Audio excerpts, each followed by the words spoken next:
tila naging tahimik ang isyu sa pagitan ni na First Lady Lisa Marcos at ni VP Sara Duterte hinggil sa isyong impeachment na nagbabadya ng gugulong anumang oras sa ngayon sa naging ambush interview sa kanya ng ilang mga grupo ng media na nagko-cover sa pagbisita ng presidente ng Palau.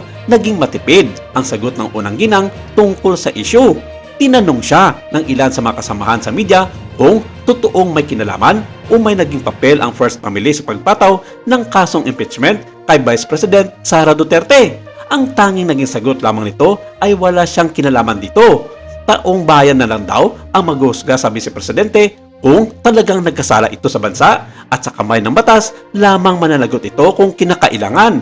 Samantala, nananawagan si House Assistant Majority Leader Jay Conghon sa mga senador na magsasilbing hukom sa impeachment case laban kay Vice President Sara Duterte na pag-isipan mabuti ang bigat ng mga aligasyon.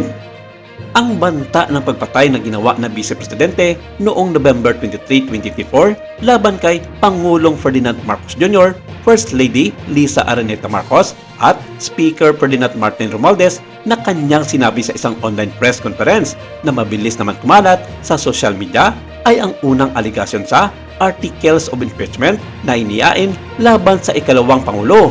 Una na naghain ang National Bureau of Investigation o NBI sa Department of Justice ng mga kaso laban kay Vice President Sara Duterte para sa grave threats at inciting to sedition kaugnay ng naturang banta. Ayon kay Conghon, iniutos ng saligang batas na agad kumilos ang Senado sa mga kasong impeachment kaya't mahalagang masimulan na ng impeachment court ang paglilitis sa Vice Presidente.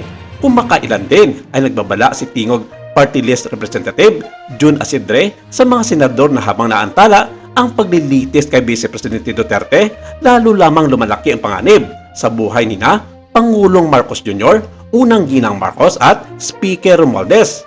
Sinabi ni Conghon na handa na ang House Prosecution Panel na maghain ng matibay na ebidensya laban kay Duterte na binibigyan diin na walang sinuman ang nakatataas sa batas. Ayon pa kay Conghon, kumpiyansa ang prosecution team na sa unang impeachment charge pa lamang ay makukumbinsin na nila ang Senado na hatulan si VP Sara. Dagdag pa niya, kabilang sa ebidensyang magpapatibay sa kasong ito ang mga video ng press conference noong November 23, 2024 kung saan lantaran at emosyonal na nagbanta si Vice President Sara Duterte laban kay Pangulong Marcos, unang ginang Marcos at Speaker Romualdez.